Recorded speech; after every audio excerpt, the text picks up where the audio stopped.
Hi friends, welcome back to my channel. நாம இன்னைக்கு இந்த கல் சட்டியை எப்படி பழக்கப்படுத்துகிறோம், சீசனிங் எப்படி பண்ணுறோங்கிறத பற்றி தான் நான் உங்கள் கூட ஷேர் பண்ணிக்க போகிறேன். வாங்க வீடியோக்குள்ளே போகலாம். இப்படி இருக்கக்கூடிய வெள்ளை கலராக இருக்கக்கூடிய கல் சட்டியை நம்ம எப்படி சீசனிங் பண்ண போகிறோம் அப்படிங்கிறத தான் நம்ம பார்க்குறோம். இந்த வெள்ளை கலராக இருக்கிற கல் சட்டி வந்து நம்ம செதுக்குனதுக்கப்புறம் இருக்கக்கூடிய கலர் தான் இந்த வெள்ளை கலர். இந்த வெள்ளை கலராக இருக்கக்கூடிய கல் சட்டியில் வந்து எண்ணெயும் மஞ்சளும் கலந்து நம்ம வந்து தேய்ச்சிட்ருக்கோம். என்னென்னா தேங்காய் எண்ணெய் அல்லது விளக்கெண்ணெய், இது ரெண்டில் எந்த எண்ணெய் வேணாலும் யூஸ் பண்ணலாம். இந்த ரெண்டு எண்ணெயிலையும் மஞ்சத்தூள் வந்து கலந்து நம்ம வந்து இப்படி பூசும்போது இந்த கலர் சேஞ்ச் ஆகும். இந்த கலர் சேஞ்ச் ஆகுது அப்படின்னா இதுக்கு மேலே வந்து மண் துகள்கள் வந்து வெளியே வராது. இந்த கல் சட்டியை வந்து ஒரு 1 hour வெயிலில் வந்து காய வச்சுருவோம். அதுக்கப்புறம் அடுத்த ப்ராசஸ் என்னங்கிறத நான் சொல்கிறேன். அதுக்கு முன்னாடி எங்கள் அப்பாவோட வீடியோவை பார்த்துட்டு உங்களோட அன்பையும் ஆதரவையும் நீங்கள் வந்து தெரிவிச்சிருந்தீங்க. அது எத்தனை பேருக்கு அந்த அன்பு கிடைக்கும்னு எனக்கு தெரியல. எங்கள் அப்பாவுக்கு அது கிடச்சிருக்கு. அப்பா ஹெல்த்தை பார்த்துக்கோங்க, அப்பா ஹாஸ்பிட்டல் போய் செக்கப் பண்ணி பாருங்கள், மார்க்ஸ் போடுங்க, நீங்கள் வந்து இப்படி மண்ணில் வந்து வேலை செய்கிறீங்க, துகள்கள்லாம் வந்து அண்டும் அப்படின்னு சொல்லி ரொம்ப நிறைய பேர் வந்து ரொம்ப பாசமாக நீங்கள் வந்து சொல்லியிருந்தீங்க. நான் அப்பா கிட்ட இது ஏற்கனவே சொல்லியிருக்கேன். அவங்க அப்படியே செதுக்கி அப்படியே வேலை செஞ்சு பழகினதுனால அவங்க வந்து அதை யூஸ் பண்ண மாட்டேங்கிறாங்க. நீங்கள் சொன்னதாகவும் நான் சொல்லியிருக்கேன். அப்பாவை நான் கண்டிப்பாக நல்லபடியாக பார்த்துப்பேன், அப்பா தானே எல்லாமே. உங்களோட அன்பை இந்த அளவுக்கு தெரிவிச்சிருக்கீங்க, ஆதரவை தெரிவிச்சிருக்கீங்கன்ற பட்சத்தில் எனக்கு ரொம்ப சந்தோஷமாக இருக்குது. உங்கள் அன்பை தெரிவித்த எல்லாருக்குமே என்னோட மனமார்ந்த நன்றியை தெரிவிச்சுக்கிறேன் ஃப்ரெண்ட்ஸ். இப்போ நம்ம கல் சட்டியில் வந்து ஒரு கோடு மாதிரி தெரியுது பார்த்தீங்களா, அந்த கோடு வந்து கல் சட்டியிலேயே இருக்கக்கூடிய கோடு தான். அது விரிசல் விட்டுருச்சுனோ அது வந்து வேறு ஏதாவதுனோ நீங்கள் நினச்சிக்க கூடாதுங்கிறதுக்கோசரம் தான் நான் இந்த இடத்துல எக்ஸ்பிளைன் பண்ணுறேன். இப்போ என்னோட கையில் நான் வச்சுட்ருக்க இந்த பெரிய கல் சட்டி பார்த்தீங்கன்னா 4 லிட்டர் 200 ml பிடிக்கக்கூடிய கல் சட்டிங்க ஃப்ரெண்ட்ஸ்.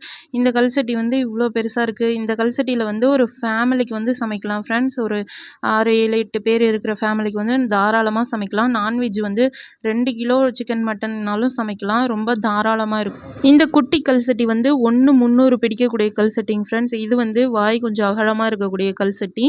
இதில் வந்து நம்ம காய்கறி வதக்கிக்கலாம். நம்ம கம்மியான ஒரு 2 பேருக்கு வந்து குழம்பு வச்சுக்கலாம். இந்த கல் சட்டி பார்த்திங்கன்னா நம்ம சமைக்கிறதுக்கான பாத்திரம் தான் இந்த கல் சட்டி ஃப்ரெண்ட்ஸ். நம்ம மண் சட்டி எப்படி சமைக்கிறதுக்கு யூஸ் பண்ணுறோமோ அதே போல் தான் இது கல் சட்டி வந்து குழம்பு வைக்கிறதுக்கு. நம்ம எல்லா வகையான குழம்புமே வந்து இந்த கல் சட்டியில் வைக்கலாம். வெஜ் ஆர் நான்வெஜ் எல்லாமே வைக்கலாம். இந்த கல் சட்டியில் வந்து நான்வெஜ் நம்ம சமைக்கிறோங்கிற பட்சத்தில் அவ்வளோ டேஸ்ட்டு கொடுக்கக்கூடியது. நம்ம இது கேஸ் வந்து அதிகமாக இழுக்குமா, கேஸ் அதிகமாக ஆகுமான்னு நிறைய பேரோட கொஸ்டின் இருக்குது. அப்படியெல்லாம் கிடையாதுங்க. கேஸ்லாம் வந்து அவ்வளோக்கு இழுக்கவே இழுக்காது. கம்மியான கேஸ் தான் ஆகும். கல்லுங்கிறதுனால அதிகமாகும் அப்படின்ற மைண்ட் செட்டும் சில பேருக்கு இருக்குது. அப்படி கிடையாதுங்க. இது உடனே சூடாயிடும். அதே போல் நீங்கள் கேஸ் ஆஃப் பண்ணதுக்கு அப்புறமா குழம்பு வந்து 1/4 மணி நேரம் கொதிக்குங்க. காலையில் நீங்கள் குழம்பு வைக்கிறீங்க அப்படின்னா ஈவினிங் அந்த குழம்பு இருந்தால் கூட கெட்டு போகாதுங்க. அந்த அளவுக்கு ஒரு பெனிஃபிட் இந்த கல்லில் இருக்குதுங்க. இந்த கல்லை பற்றின இன்னும் நிறைய தகவல் உங்களுக்கு தெரியணும் அப்படின்னா நீங்கள் கூகுளில் கூட சர்ச் பண்ணி பார்க்கலாம். கல் சட்டியின் நன்மைகள்னு நிறைய விஷயம் நீங்கள் தெரிஞ்சுப்பீங்க. விலை விவரங்களை பற்றி நீங்கள் கால் பண்ணி கேட்டுட்டு தான் இருக்கீங்க, வாட்ஸ்அப்லேயும் கேட்டுட்டு தான் இருக்கீங்க. எங்களால் முடிஞ்ச அளவுக்கு எல்லாத்துக்கும் ரிப்ளை பண்ணிட்டு தாங்க இருக்கோம். ரிப்ளை பண்ணாதவங்களுக்கு கண்டிப்பாக ரிப்ளை பண்ணுவோங்க. இதில் என்ன விஷயம் அப்படின்னா கல் வந்து நம்ம செதுக்கிறோங்கிற பட்சத்தில் நம்ம 1 லிட்டருக்கான அளவை எடுத்து அப்படியே 1 லிட்டருக்கான அளவாக நம்ம செதுக்க முடியாது. ஒன்று 200 வரலாம், ஒன்று 100 வரலாம், ஒன்று 400 வரலாம். அப்படிங்கிற பட்சத்தில் விலை வந்து மாறுபடும். அந்த விலையை வந்து எங்களால் பேசிஃபிக்காக சொல்ல முடியல. நீங்கள் கால் பண்ணி கேளுங்க. உங்களுக்கு எந்த கல் சட்டி வேணுங்கிறத நான் எக்ஸ்பிளைன் பண்ணுறேன். உங்களுக்கு பிடிச்சிருந்தா நீங்கள் வந்து ஆர்டர் பண்ணி வாங்கிக்கலாம் ஃப்ரெண்ட்ஸ். இதுதான் விஷயம். வேறு எதுவும் தவறுதெல்லாம் நீங்கள் நினச்சிக்க வேண்டாம். இப்போ நம்ம வந்து எண்ணெய் பூசி வச்சுருந்தோம் இல்லைங்களா, 1 மணி நேரம் வந்து நம்ம வெயிலில் வச்சுருந்த கல் சட்டியில் வந்து கஞ்சி தண்ணி ஊற்றி நம்ம விறகு வச்சு நம்ம வந்து எரிக்க விடுறோம் பார்த்தீங்களா, நல்லா ஹீட் பண்ணுறோம். அந்த ஹீட் பண்ணி அந்த கல் சட்டி வந்து எதுவும் விரிசல் விடுதா, எதுவும் லீக்கேஜ் இருக்கா, என்ன ப்ராப்ளம் அப்படிங்கிறத நம்ம வந்து பார்த்துட்ருக்கோம். இந்த மாதிரி ஒவ்வொரு கல் சட்டிக்கும் நாங்கள் பார்த்து தான் வந்து நாங்கள் பதப்படுத்தி உங்களுக்கு வந்து கல் சட்டியை வந்து நாங்கள் பார்சல் பண்ணி அனுப்புகிறோங்க. இந்த ஒவ்வொரு கல் சட்டியுமே வந்து எல்லாமே அப்பா செதுக்கின கல் சட்டி தான். எல்லாமே கையில் செதுக்கக்கூடிய கல் சட்டி தான். மிஷின் கல் சட்டி எதுவுமே எங்ககிட்ட கிடையாதுங்க. அப்பா வந்து கையில் செதுக்கக்கூடிய கல் சட்டி மட்டும்தான் இருக்குது. இது எல்லாத்தையுமே வந்து நாங்கள் ரொம்ப சேஃபாக நாங்கள் வந்து கரெக்டாக பார்த்து பதப்படுத்தி உங்களுக்கு கொடுத்துட்ருக்கோங்க. பார்சல் பண்ணுறதும் பார்த்திங்கன்னா இந்த பார்சலை வந்து ரொம்ப சேஃபாக அனுப்புறது தாங்க எங்களோட மிகப்பெரிய பொறுப்பே. இந்த பார்சலை வந்து நாங்கள் ரொம்ப சேஃபாக தான் நாங்கள் அனுப்புகிறோம். எங்களுக்கு அதுதான் முக்கியமான ஒரு விஷயம். ஏன்னா நீங்கள் அமௌண்ட்டு கொடுத்து நீங்கள் பார்சலில் வாங்கி அந்த கல் சட்டி நீங்கள் ஓப்பன் பண்ணி பார்க்கும்போது உங்களுக்கு ஒரு சந்தோஷம் கிடைக்கணுமே தவிர அச்சச்சோ என்னடா இது அப்படின்ற மாதிரி ஒரு அதிருப்தி வந்து உங்களுக்கு கிடைச்சிடக்கூடாதுங்கிறது எங்களோட மிகப்பெரிய கவனமாக இருக்குதுங்க. நாங்கள் மெயினாக பார்க்குறோம்.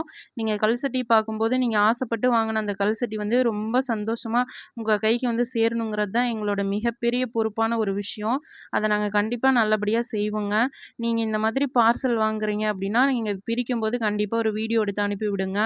அது எங்களுக்கு வந்து அடுத்தடுத்து பண்ணுறதுக்கு ஒரு மோட்டிவாக இருக்கும். அது மட்டும் இல்லாமல் கல்சட்டி சேஃபாக இருக்குதுங்கிறது எங்களுக்கும் ஒரு திருப்தியாக இருக்குங்க. அதுக்காக தான் இங்கே பாருங்கள், நாங்கள் தர்மாக்கோல் பபிள் ரேப்பெல்லாம் வச்சு நாங்கள் ரொம்ப சேஃபாக தான் கல்சட்டி வந்து அனுப்புகிறோம். எங்கள் சைடில் இருந்து எல்லாத்தையுமே ப்ராப்பராக உங்களுக்கு பண்ணி கொடுக்குறோங்க.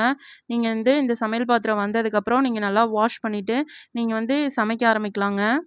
இதுக்கு மேலே நிறைய கல்சட்டியை பற்றின வீடியோக்கள் வந்து நான் சேனலில் அப்லோட் பண்ணுறேன். உங்களுக்கு என்ன டவுட்னாலும் சரிங்க, கமெண்ட் பாக்ஸில் கேளுங்க. அதுக்கு தகுந்த மாதிரி நான் வந்து வீடியோ உங்களுக்காக அப்லோட் பண்ணுறேங்க. நீங்கள் ஒவ்வொரு டவுட்டுக்குமே வந்து நான் எல்லாத்தையுமே கிளாரிஃபை பண்ணி கொடுக்குறேன். இந்த சேனல் உங்களுக்கு பிடிச்சிருந்துச்சி அப்படின்னா கண்டிப்பாக சப்ஸ்கிரைப் பண்ணிக்கோங்க. உங்களோட மேலான கருத்துக்களை தெரியப்படுத்துங்க. Thank you friends.